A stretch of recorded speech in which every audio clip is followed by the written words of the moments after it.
live in interesting times. For the headlines. Police launched a criminal probe after a sightseeing boat collides with another vessel and sinks in driving rain on the Danube in Budapest, leaving 7 South Korean tourists dead and 21 others still missing. Robert Muller says his 2-year-old Russian investigation did not exonerate Donald Trump, but that he lacked the power to charge a sitting president, passing the baton to Congress, where a growing chorus is clamoring for impeachment. Israeli Prime Minister Benjamin Netanyahu suffers one of the biggest defeats of his political career in failing to form a coalition government, prompting an unprecedented second general election only 5 months after April polls. And a California hospital discloses the birth of the world's smallest baby ever to survive, weighing a mere 245 grams or 8.6 ounces, the same as an apple when she was born.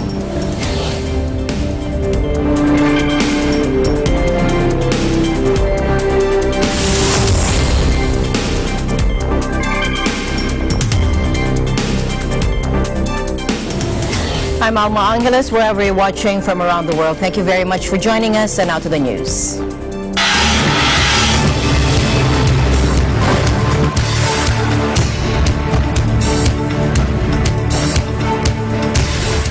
Seven South Korean tourists died and 21 others were missing after a sightseeing boat capsized and sank on the Danube in Budapest, according to Hungarian and South Korean officials. The accident happened near the Parliament building in the heart of the Hungarian capital after a collision with a larger river cruise boat during torrential rain at around 9:15 p.m. local time on Wednesday, according to officials. A total of 33 South Koreans were on board, according to Seoul's foreign ministry, confirming the 7 dead were Koreans. The youngest was a 6-year-old girl, according to travel agency officials. The 26-meter tourist boat called the Mermaid was also carrying 2 Hungarian crew members. Local media reported that one of the bodies was found several kilometers south of the collision location, although authorities declined to confirm. The temperature of the river water is between 10 and 15 degrees, according to local media. Heavy rainfall since the beginning of May has led to high water levels and a fast-moving river current, complicating rescue efforts. The accident happened on a popular front of the Danube River for pleasure trips, from where passengers can view the city and Parliament building illuminated at night. Mihaly Toth, a spokesman for Panorama Deck that owned the vessel, said the boat was regularly serviced and had no apparent technical faults. South Korea's President Moon Jae-in instructed the government to deploy all available sources for the rescue, according to the presidential office. South Korea's Yonhap news agency, meanwhile, reported that Seoul planned to send a team of 18 officials to assist the authorities in Budapest.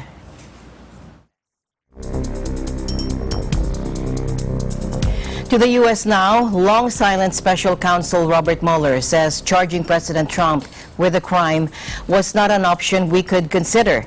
He was speaking at the Justice Department for the first time since his report on the Russia meddling investigation.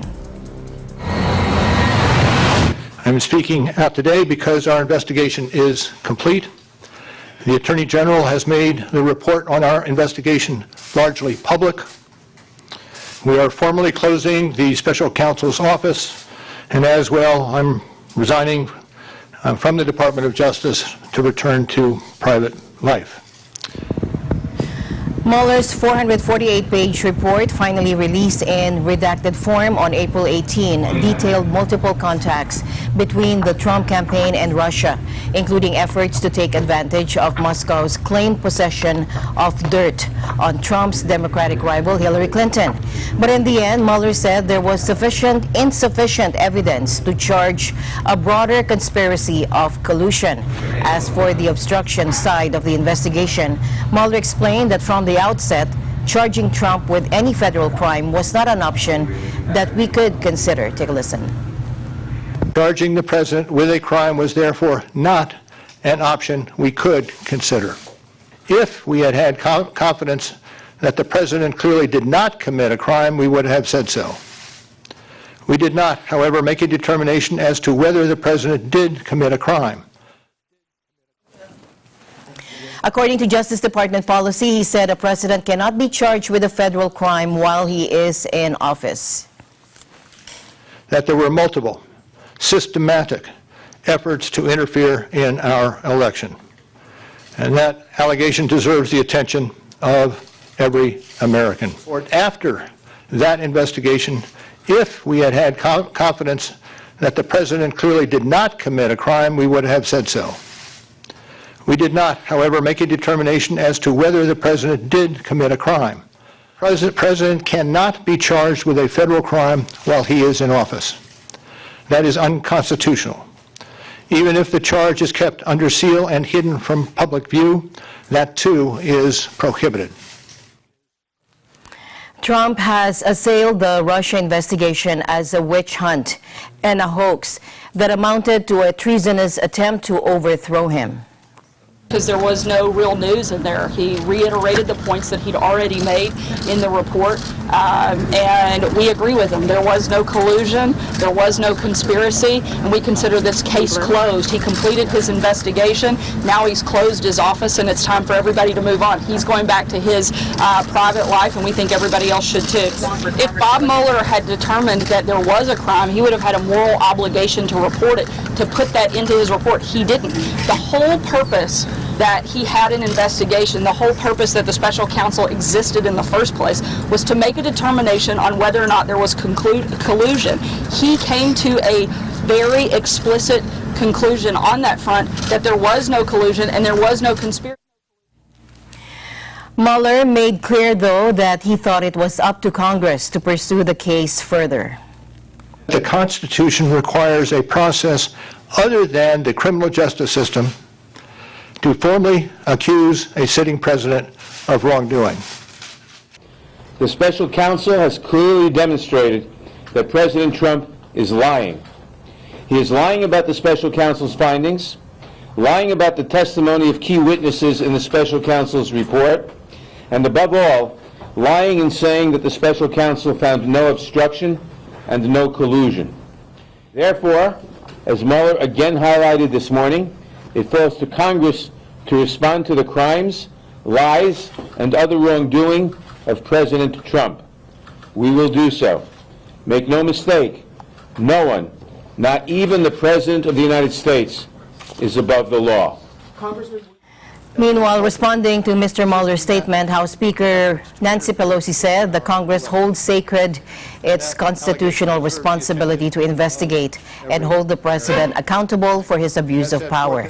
U.S. Special Counsel Robert Mueller, first and possibly last public statement on the Russian investigation, is prompting fresh calls on Capitol Hill to begin impeachment proceedings against President Trump.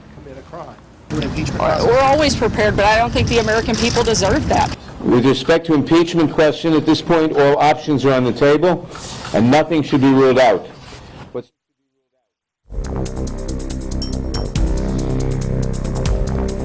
In other news, the U.S. Pentagon chief denied approving plans to hide a ship named for U.S. President Trump's late rival, Senator John McCain, during a recent presidential trip to Japan. The comments from Acting Defense Secretary Patrick Shanahan came after U.S. media reports said attempts were made to obscure the USS John McCain's name during Trump's visit to a U.S. military facility in Japan on Tuesday. Crew serving on board the 154-meter vessel, whose uniforms carry its name, were even prevented from attending a speech Trump delivered from a neighboring ship, according to reports. Now, the Wall Street Journal, which first reported the story, said Shanahan was aware of concern about the ship's name and approved measures to ensure it didn't interfere with the president's visit. But Shanahan, currently in Asia on a regional tour, denied any involvement.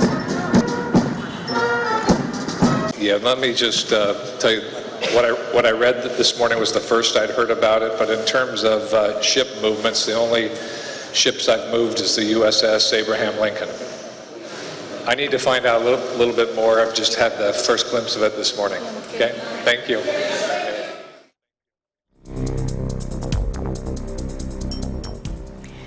Meanwhile, speaking at the Brookings Institution, Marine Corps General Joe Dunford, chairman of the Joint Chiefs of Staff, described the scenario that prompted an increase in forces in the Gulf region to counter Iranian threats. He said the dispatch of the aircraft carrier Abraham Lincoln B-52 Stratofortress bombers and additional troops to the Persian Gulf to deter new and varied threats from Iran came amid threats of a campaign-like series of attacks against U.S. interests in the region. In the last week of April, I began to see more clearly things that I'd been picking up on over a period of months. And what was qualitatively different to me about the intelligence, and I remember very clearly, it was the 3rd of May, it was on a Friday, and what was qualitatively different about the threat stream we had seen was it was multiple threat streams that were all perhaps coming together in time. And what's not new are threat streams. What was new was a pattern of threat streams that extended from Yemen, so threats emanating from Yemen, threats in the Gulf, and threats in Iraq. We watched that very carefully on Friday evening. We sent the message at that time to Iran just to make sure that they understood that we would hold them accountable should something take place in the region, that there was not an opportunity for them to do things and then claim it wasn't attributable to Iran. So we wanted to mitigate the risk of miscalculation. We also saw in the intelligence that perhaps there was a question about both the will and the capability of the United States to respond. And so throughout the weekend, I had a dialogue with General McKenzie, who's our commander at the United States Central Command. And by Sunday morning, we recommended to the Secretary of Defense that the Abraham Lincoln carrier strike group that was in the Mediterranean be immediately ordered to the United States Central Command. By the way, we averaged more than 2 carrier strike groups on station in 2012 in the Central Command at any given time. We had 0 on the weekend of the 3rd, the 4th, and 5th of May. And we also sent bombers there, as well as some Patriot missile systems. Those were designed to address what I saw as a gap in perception. So we wanted to make sure that we addressed 3 things to mitigate the risk of miscalculation. One, we wanted the Iranians to know that if they did anything, it would be attributable to them. Number 2, we wanted them to know that we had the capability to respond in the event that deterrence fails, and that was the force elements that we sent in on the weekend of the 3rd to the 5th of May. And the last was to make sure that those force elements then were a manifestation of our will to respond. This was all designed to enhance deterrence. And again, what I would argue was qualitatively different was we saw something that looked more like a campaign than an individual threat. And it was the geographic span and the perception that that activity would try to be synchronized in time that caused us to look at that threat differently than 40 years, by the way, of malign activity by the Iranians. So malign activity and threats to our forces by the Iranians were not new, but a more widespread, almost campaign-like perspective for the Iranians was what we were dealing with. And in any event, by the way, people can question the veracity of the intelligence. All I would say is, since that weekend, there have been ships that have been hit with mines. There have been UAV strikes. There have been rocket strikes in the proximity of the United States Embassy in Iraq. All that activity has happened since the weekend of the 3rd, 4th, and the 5th. So I viewed this purely through a military lens. And then last week's force elements that we sent in the wake of that weekend, General McKenzie and I continue to have an ongoing dialogue about what might be the proper posture in the light of tensions that exist today. And we all can see that there is a difference in the tensions that exist. And General McKenzie and I had a conversation, and we focused in on what do we need to ensure that we have a proper level of force protection for our people in the region. And so if you look at the specific capabilities that we flowed to the region, those were designed to enhance our force protection, and they were accompanied by a message that this is not intended to be a provocation. This is not intended to reinforce our offensive capability in the region. This is designed to protect our people, much like the previous force elements we sent in were designed to enhance our deterrence. And so that's where we are today. Meanwhile, U.S. National Security Advisor John Bolton was in Abu Dhabi meeting his Emirati counterpart Sheikh Tahnoon bin Zayed Al Nahyan. Bolton said Iran was almost certainly behind the recent oil tanker attacks that sent Gulf tensions soaring. Riyadh's regional rival Tehran dismissed the accusation as laughable. This came on the eve of emergency Arab and Gulf summits called by Saudi Arabia to discuss the standoff and ways to isolate Tehran. 2 Saudi oil tankers among 4 vessels were the targets of mysterious acts of sabotage of the UAE this month, and Iran-allied Yemeni rebels have stepped up drone attacks on the kingdom, one of which resulted in the temporary shutdown of a major oil pipeline. Saudi Arabia and the U.S. have accused Iran of being the mastermind behind the Yemeni rebels' attack on the pipeline, while an investigation has been launched into the attacks on ships of the UAE. In other news, Australia's military has confirmed that Navy pilots were targeted with lasers during flights in the hotly contested South China Sea, with informal Chinese militia vessels believed to be behind the attacks.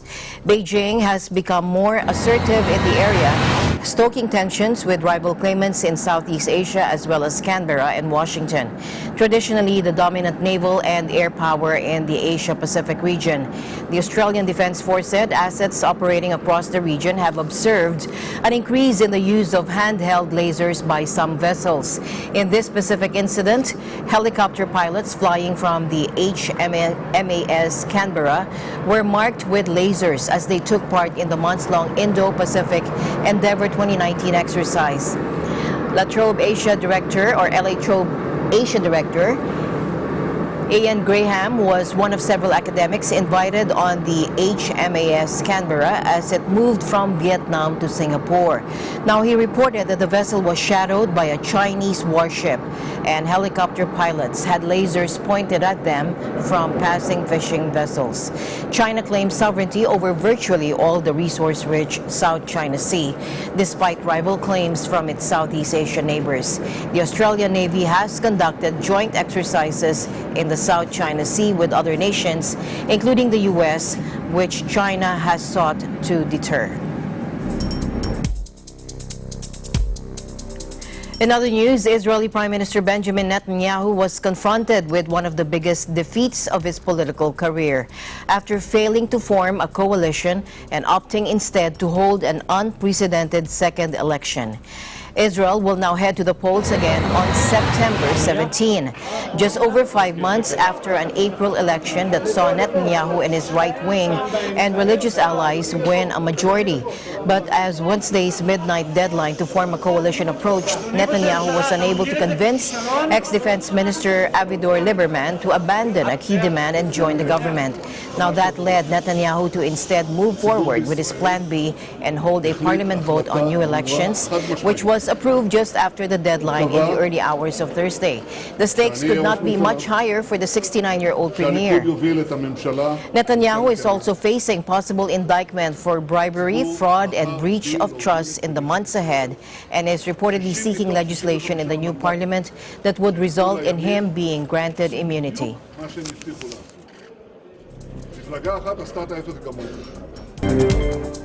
Residents of Trotwood, Ohio, started cleaning up with the help of rescue crews after a powerful tornado ripped through the neighborhood, destroying homes and businesses and leaving the community helpless. At least one person was killed in the U.S. state and many more were left without power. One twister that barreled through the city of Dayton left 80,000 people without power as day broke, according to the city's Assistant Fire Chief Nicholas Hosford. Now, that twister was one of many, up to 52, according to the National Oceanographic and Atmospheric Administration, that touched down Monday night and roared through the 8 U.S. states. Now, Dayton City Hall asked people to conserve water because power at water plants and pumping stations was knocked out. The National Weather Service said the tornado cut electricity supplies to 5 million people statewide, and parts of Ohio face the risk of flash flooding.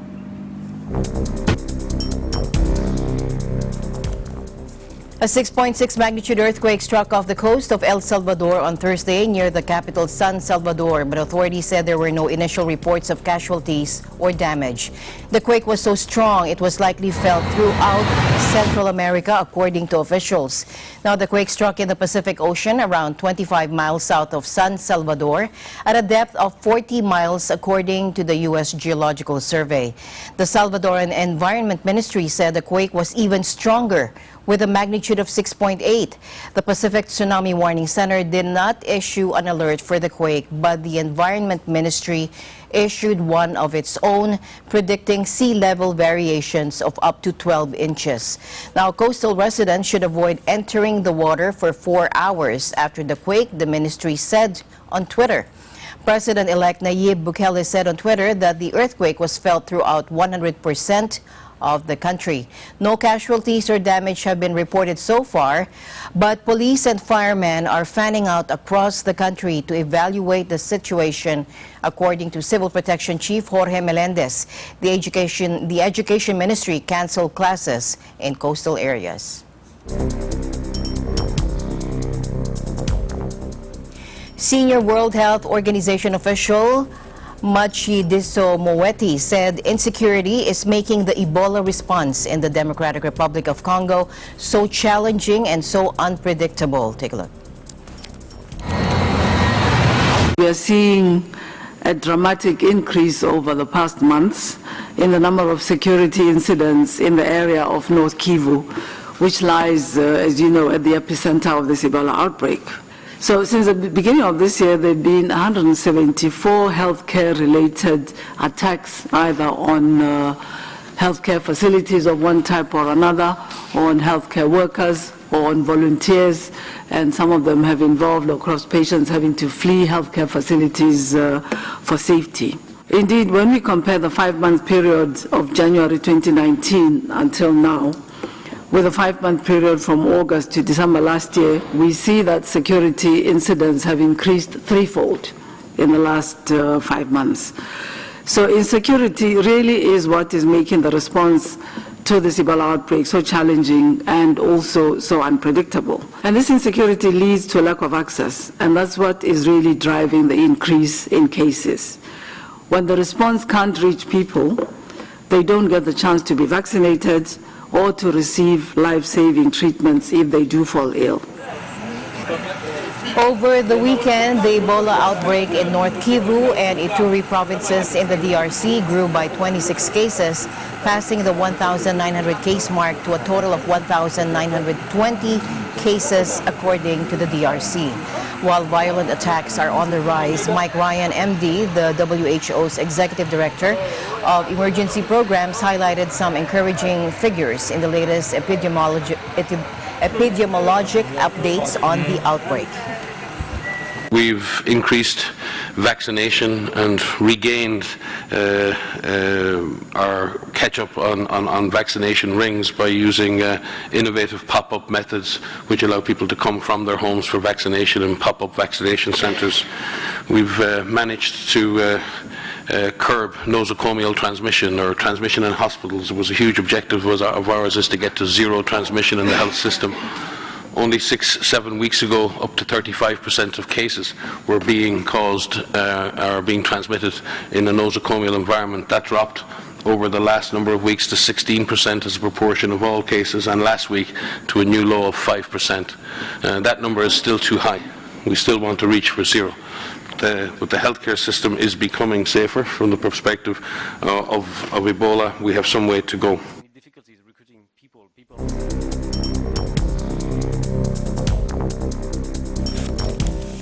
And before we go on a break, a California hospital disclosed the birth of the world's smallest baby ever to survive, weighing just 245 grams or 8.6 ounces, the same as a large apple when she was born. Take a look.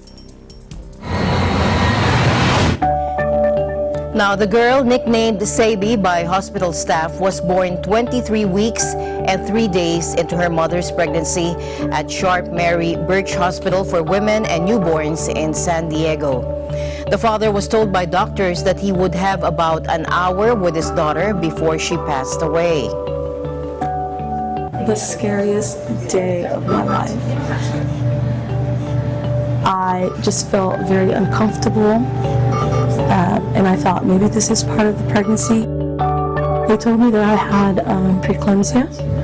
My blood pressure was very, very high, over 200, and they had to deliver her really quick. And I kept telling them, but she's not going to survive. I'm only 23 weeks. They told my husband that he had about an hour with her and that she was going to pass away.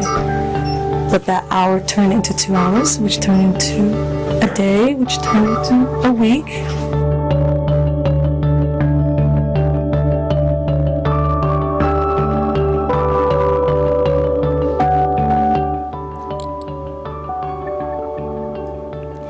Now, doctors said Sabi was delivered via emergency cesarean section in December at 23 weeks and 3 days gestation in the womb after severe pregnancy complications that put her mother's life at risk.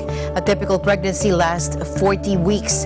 After nearly 5 months at the hospital's neonatal intensive care unit, Sabi was discharged home earlier this month, weighing a healthy 5 pounds and sporting a graduation cap. I feel blessed. I mean, she is the smallest baby, but she's mine.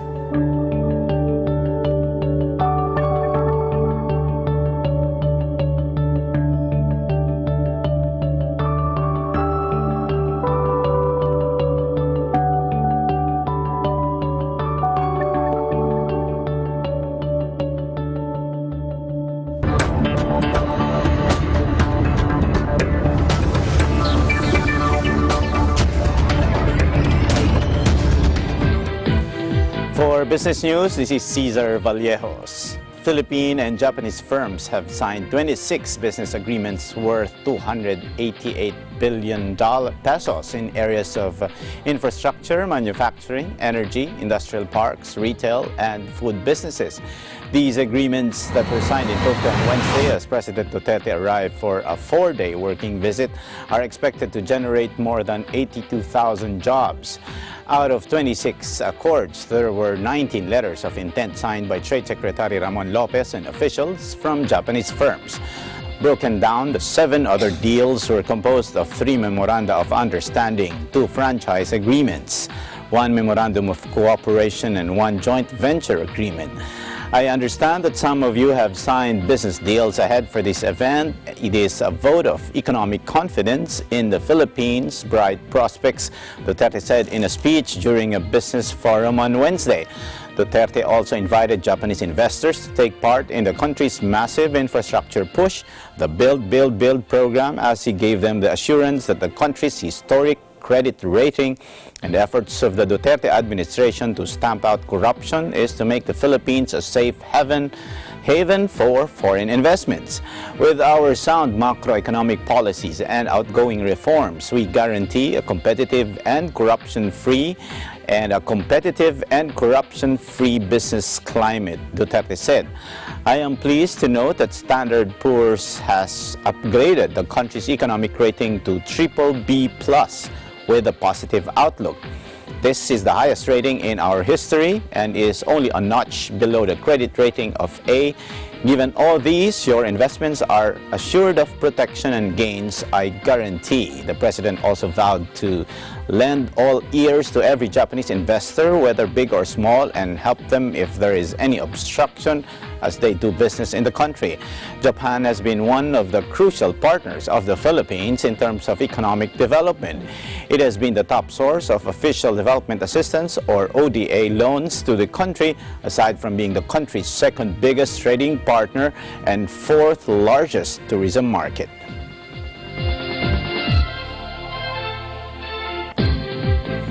Malacanang said on Wednesday that the Philippines' improved ranking in the 2019 World Competitiveness Yearbook proves that the country's trade environment remains attractive and viable to foreign business.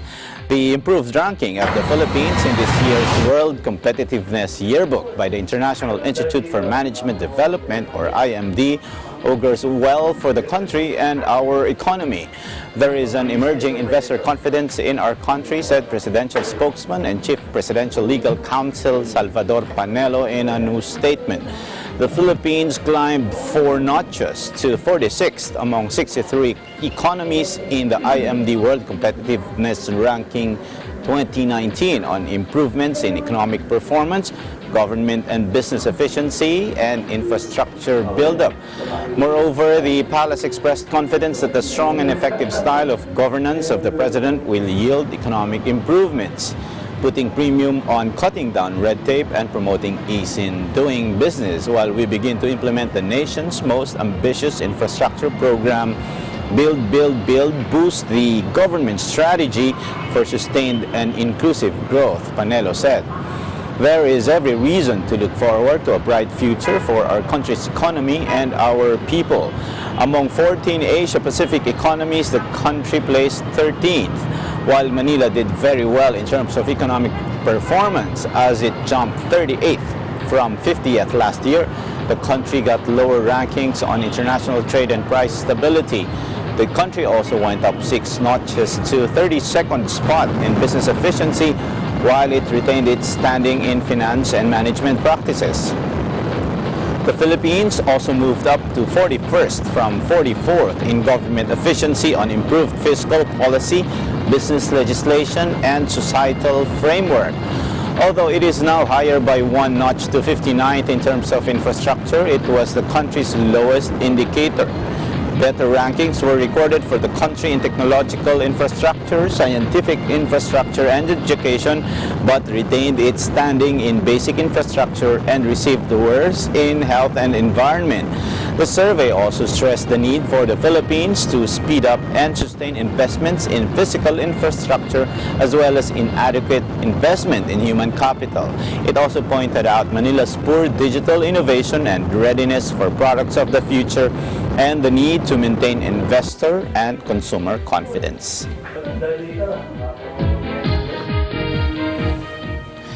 China accused the United States of naked economic terrorism on Thursday as Beijing ramps up the rhetoric in their trade war.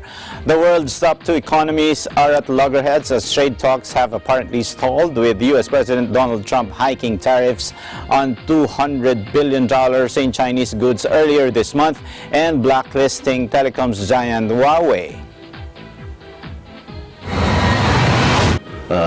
谴责了美国当前的一些行径是典型的经济恐怖主义、经济霸凌主义和经济单边主义，他对美国做出了一些批评。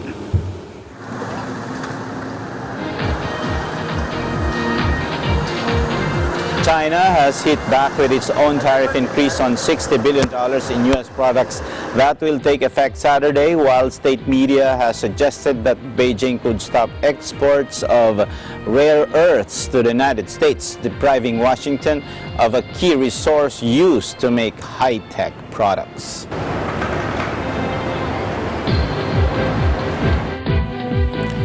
Huawei can spy as much as they like, Malaysian Prime Minister Mahathir Mohamad says, bucking a global trend prompted by security concerns and a U.S. ban on the Chinese firm. Well, Huawei may be powerful in spying or whatever. They can spy as much as they like because we have no secrets. But America is apparently afraid of the advancement made by Huawei, and they are suspicious that Huawei might be able to spy on them. Maybe that is a ground for condemning, but I think that is not the way to go. And I'm quite sure for a long time, the CIA, for example, have been reporting on everything that is done in Malaysia and China. We did not carry out a boycott of America because of that. They have that capacity. Now Huawei has got that capacity. Let them do their worst. The battle in there, and in Malaysia, at one time, all the His comment came after a wave of controversy over the Chinese telecoms firm, which has been hit by allegations of espionage and faces a U.S. ban. Mahathir said that the United States and the West must accept that Asian nations now produce competitive products and should not threaten business rivals. One time, all the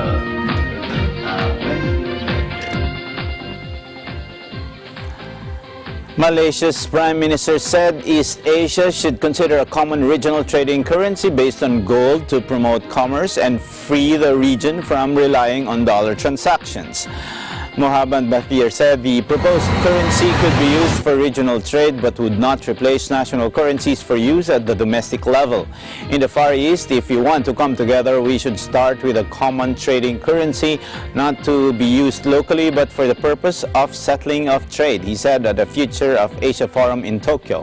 He said at the moment we have to depend upon the US dollar, but the US dollar is also not stable. So the currency that we propose should be based on gold because gold is much more stable. He said the exchange rate of the regional currency would relate to the performance of individual countries and would help harmonize regional trade.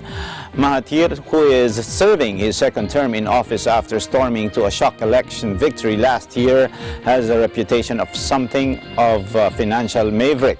In 1998, he defied international experts and imposed capital controls to shield the economy amid a regional financial crisis, and he is a longtime critic of currency trading.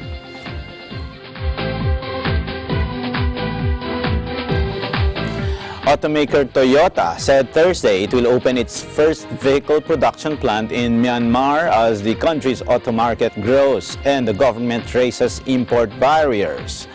The firm said it plans to locally produce the Hilux model at the new plant from February 2021 and would invest $52.6 million in the factory in a special economic zone outside Yangon. The plant's output will be relatively modest, with plans to build 2,500 Hilux vehicles a year. But the announcement follows the lead of other car makers who have established local factories, including Suzuki, Nissan, and Ford. The government introduced auto import restrictions in 2017, and a fall in prices has seen the auto market grow with many new vehicles built locally.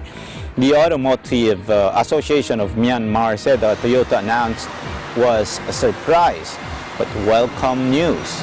The brand is already popular in the country, though most of its cars on the road are second-hand models. Toyota says demand for new cases is on the rise, though nearly doubling last year to 18,000 units.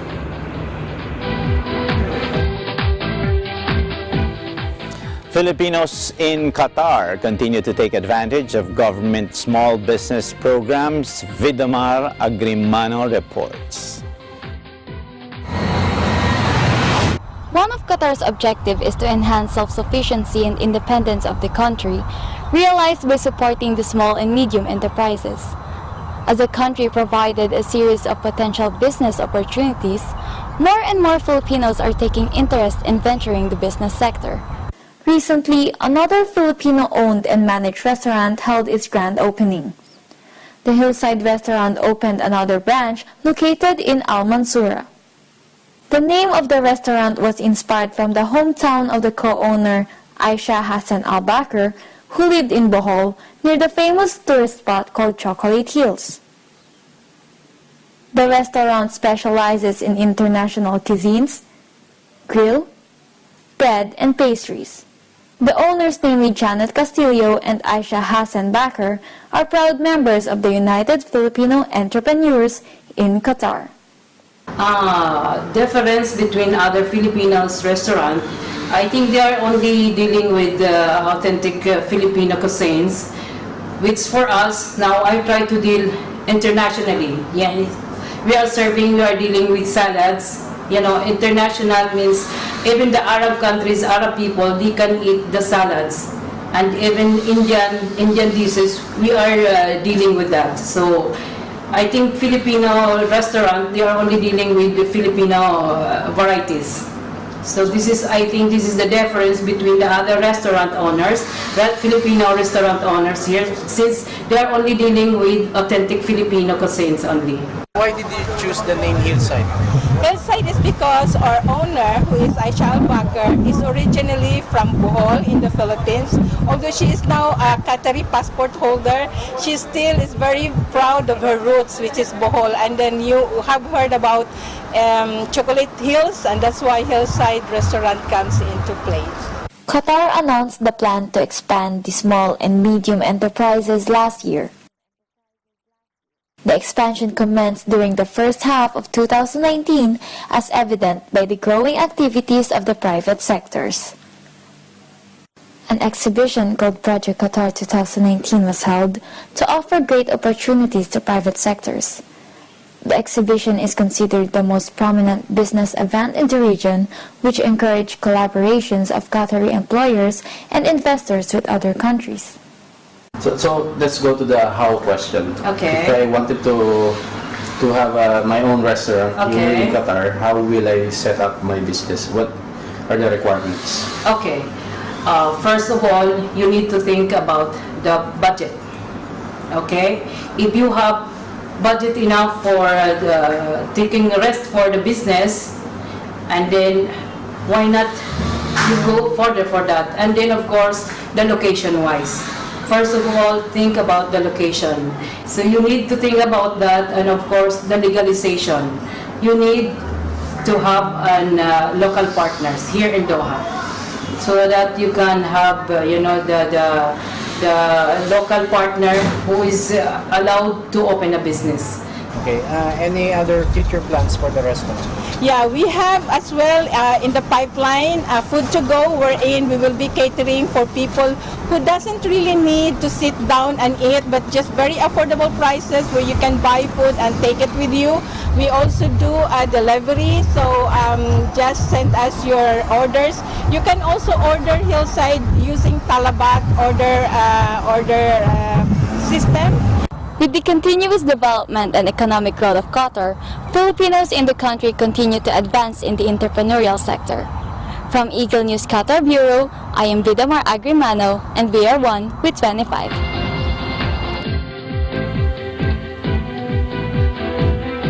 That's it for Business News. This is Cesar Vallejos. I'm one with 25.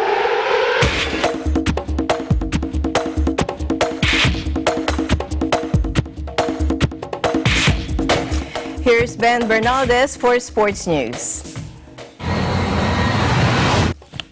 In NBA, Golden State All-Star center DeMarcus Cousins is pain-free after tearing a quad muscles last month, but Warriors coach Steve Kerr is uncertain he will play in Thursday's NBA Finals opener. Cousins suffered the torn left quad in only his second career NBA playoff game, but the 28-year-old big man has recovered in time to give Kerr another option when the defending NBA champions face host Toronto in the best-of-7 finals. Kerr did not say if the Warriors would activate Cousins for Game 1, saying he would if it were the regular season to test his condition. Kerr said situation would dictate what action, if any, Cousins will see. For his part, Cousins is ready whenever called, but understands it is not all his decision. The Warriors, who are also without star forward Kevin Durant due to a right calf strain, added Cousins last July despite a ruptured left Achilles tendon that prevented him from playing until January. In 30 regular season games, Cousins averaged 16.3 points, 8.2 rebounds, 3.6 assists, and 1.3 steals a game. After suffering the injury April 16, Cousins has worked to return, but it means dropping him basically into the NBA Finals with 2 games of postseason experience. In tennis, Roger Federer breezed into the third round of the French Open for the 15th time on Wednesday by seeing off German lucky loser Oscar Otte, while 11-time champion Rafael Nadal and Stefanos Tsitsipas also progressed, but women's contender Kiki Bertens retired with illness. The 37-year-old Federer held off a persistent world number 144 Otte, saving all 4 break points he faced in a 6-4, 6-3, 6-4 win on court Philippe Chartier. Next up for the 20-time Grand Slam title winner is a clash with Norway's Casper Ruud, who put out Italian 29 seed Matteo Berrettini 6-4, 7-5, 6-3. Federer's only French Open trophy came in 2009, and 10 years on his faces a daunting task to grab a second, potentially needing to beat Tsitsipas, Nadal, and world number 1 Novak Djokovic in order to come out on top. Nadal continued the strong start to his bid for a record-extending 12th title with a comfortable victory over German qualifier Yannick Madden. The 32-year-old Nadal was in near total control against world number 114 Madden, some nervy moments in the third set, winning 6-1, 6-2, 6-4. The 7-time major champion will play Belgian 27th seed David Goffin in the last 32. In football, former FIFA President Sepp Blatter announces his intention to sue his successor Gianni Infantino and FIFA in an interview with media. Blatter contests allegation claiming that following the 2014 World Cup, he received a bonus of 12 million Swiss francs, approximately 10.5 million euros. Blatter was forced to resign in 2015 following the biggest corruption scandal in the history of the body. A week before the FIFA's 69th Congress in Paris, where Infantino is to be re-elected, Blatter slams the lack of transparency of his successor. And these are the stories. For EN Sports, I'm Ben Bernaldez and I'm 1 with 25. In other sports news, the Iglesia Ni Cristo holds unity games not only in the country but in different parts of the world. Here's Marco Alipio. Here's a report from Marco Alipio in Spain. Hello everyone, please come and join me to see how the members of the Church of Christ participate in sports activities and compete for the Unity Games here in Barcelona, Spain. The Unity Games is an event in the Church of Christ that includes different sports activities. It promotes physical fitness and also strengthens sportsmanship and unity between the members of the Church of Christ. This year of 2019 is the very first Unity Games in the district of Spain held in Barcelona. The members that participated came from different parts of Spain such as Marbella, Fuengirola, Cadiz, Gibraltar, Sevilla, Las Palmas, Tenerife, Reguengin, Ibiza, Majorca, Bilbao, Madrid North, Madrid South, Madrid, Lisbon, Andorra, Benidorm, Valencia, Girona, and Barcelona. The event started early with the registration of the attendees, followed by the parade of the ministers and their families, and also the players from different parts of Spain. An oath-taking ceremony was held to remind the rules of the games as well as to their aims and responsibilities as players. The games included in the event were basketball, football, volleyball, table tennis, track and field, and chess. A cheering squad performed before the games began. Overall, the event was a success, and not only the winners were happy, but all those who participated, though tired, went home with fun-filled memories and smiles on their faces. From Barcelona, Spain, I'm Marco Alipio and I'm 1 with 25.